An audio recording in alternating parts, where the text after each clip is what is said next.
ओम ओम नमो नारायण।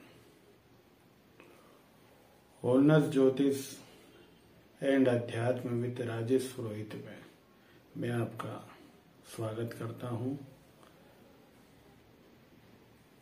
मेरे प्यारे मित्रों और मेरे प्यारे सखाओं, इसके पहले वाले वीडियो में हमने ये जाना था कि ज्योतिष होता क्या है, ज्योतिष का क्या अर्थ है। इस विषय पे हमने प्रकाश डाला था और मैं आशा करता हूं कि शायद आपको वह वीडियो पसंद भी आया होगा। अब तक आप जान चुके होंगे कि ज्योतिष का अर्थ होता क्या है, हकीकत में ज्योतिष किसे कहते हैं। आज इसी विषय को आगे बढ़ाते हुए हम जानेंगे कि ज्योतिष का अध्यात्म से क्या संबंध है, आखिर अध्यात्म में ज्योतिष का क्या महत्व है और ज्योतिष अध्यात्म में अपनी क्या भूमिका रखता है, ये हम आज इस वीडियो में जानेंगे। और आपको इस विषय में ज्ञान कराने के लिए ही मैंने यह चैनल ओनर्स ज्योतिष एंड अध्यात्म विद राजेश पुरोहित को डेवलप किया है, ताकि आपके पास सही, सटीक और सत्य जानकारी जा सके, आपको प्राप्त हो सके, जिससे आप लाभान्वित होकर अपने जीवन को मंगल में बना सके। आइए अब जानते हैं कि ज्योतिष के अध्यात्म में क्या भूमिका है। अध्यात्म यानी मेडिटेशन। जब अध्यात्म की बात आती है तो सबसे पहले हमारे हृदय में एक ही प्रश्न जगता है कि आखिर के अध्यात्म होता क्या है और अध्यात्म कहते किसे हैं। अधिकतर लोग बोलते हैं मैं बड़ा अध्यात्मवादी हूं यार, I am very spiritual person, मैं मेडिटेटर हूं,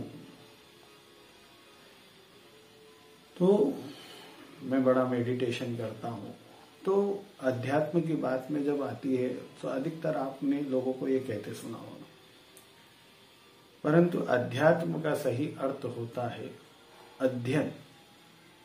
अध्ययन किसका? आत्मा का। आत्मा जो सत्य है, सनातन है, अनंत है, उस आत्मा का अध्ययन। इसी के लिए हमें अध्यात्म जगत में प्रवेश करना पड़ता है, क्योंकि जब तक आप संसार जगत से जुड़े रहेंगे, जब तक आप अध्यात्म में प्रवेश नहीं कर सकेंगे।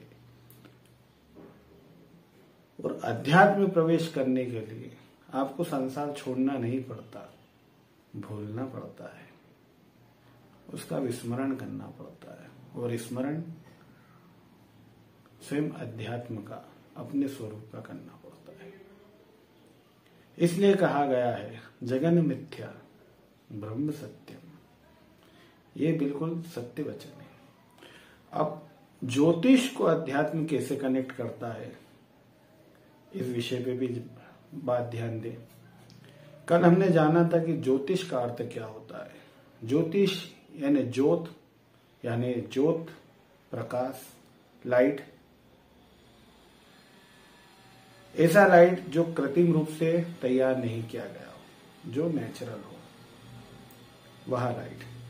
और ईश का मतलब होता है ईश्वर, यानी सत्य, सनातन, परम, अनंत। वह लाइट जो एंडलेस है, जिसका अंत नहीं होता। अब अध्यात्म में प्रवेश करने के लिए ज्योतिष हमारी बड़ी भूमिका निभाता है। और यूं कहें कि ज्योतिष के बगैर अध्यात्म में शायद प्रवेश होना थोड़ा मुश्किल भी जाता है। अगर ज्योतिष थोड़ा हमारा सही साठ हो, हमें उसका थोड़ा बहुत लाभ मिले, तो हम अध्यात्म जगत में बहुत जल्दी प्रवेश कर सकते हैं। क्योंकि सबसे पहले हमें अध्यात्म जगत में प्रवेश करने के लिए ये जानना पड़ता है कि हु एम आई, मैं कौन हूं।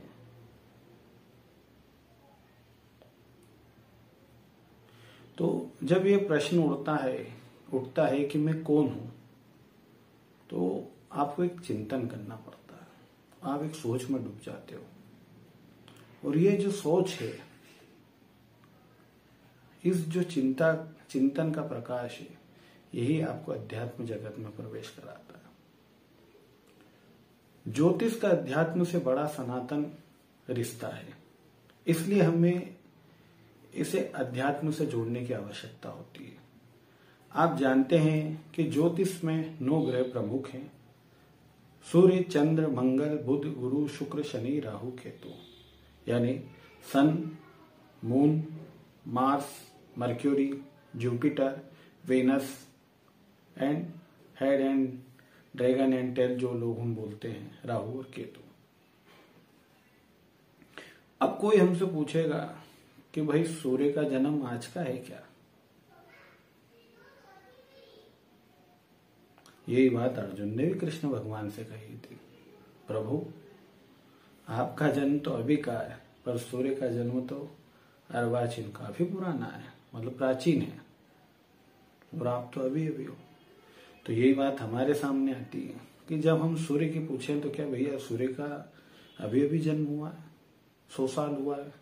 हमारे कुछ बुजुर्ग बोलेंगे, वो बोलते हैं कि भाई 200 साल पहले हुआ है, क्योंकि 100 साल पहले तो हम थे नहीं। तो हम क्या विश्वास कर लेंगे? नहीं। आप सब जानते हैं कि सूर्य का जन्म आज का नहीं है। ये साइंस प्रूफ है, क्योंकि ज्योतिष एक प्योर साइंस है। ये कोई अंधविश्वास या मन कथन कहानी नहीं है, या किस्से नहीं है, या दंतवक्त्र कथा नहीं है। Is a pure science. तो सूर्य का जन्म कोई आज का नहीं है, आज से करोड़ों साल, अरबों साल पुराना है।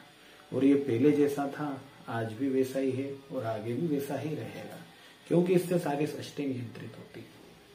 इसलिए हम भगवान सूर्य को नारायण कहते हैं, कि भगवान सूर्य नारायण है, क्योंकि उनकी जो लाइट है उसका अंत नहीं है, एंडलेस है।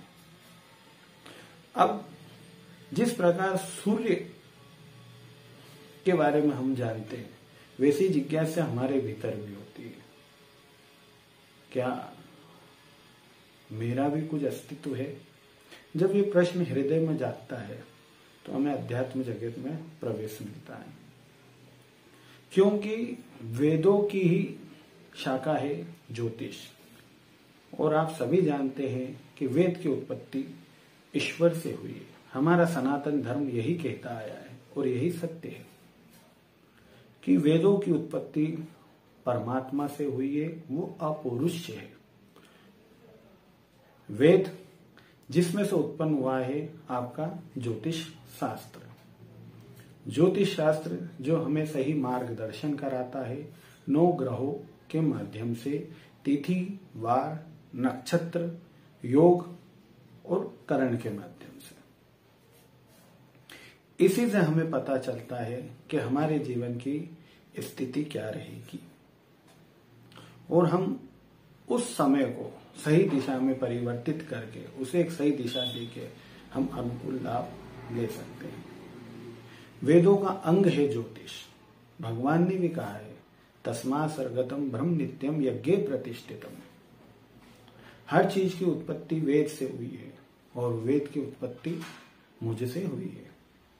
तो वेदों में से उत्पन्न हुआ है ज्योतिष, और वेद कोई आज का ग्रंथ तो है नहीं, जिसे आजकल में निर्माण कर दिया और हमने पब्लिश कर दिया। क्या ये भैया पढ़िए, वेदों के एक एक मंत्र प्राचीन है, सनातन है और सत्य है। इसलिए ज्योतिष का अध्यात्म में बड़ा योग है। क्यों?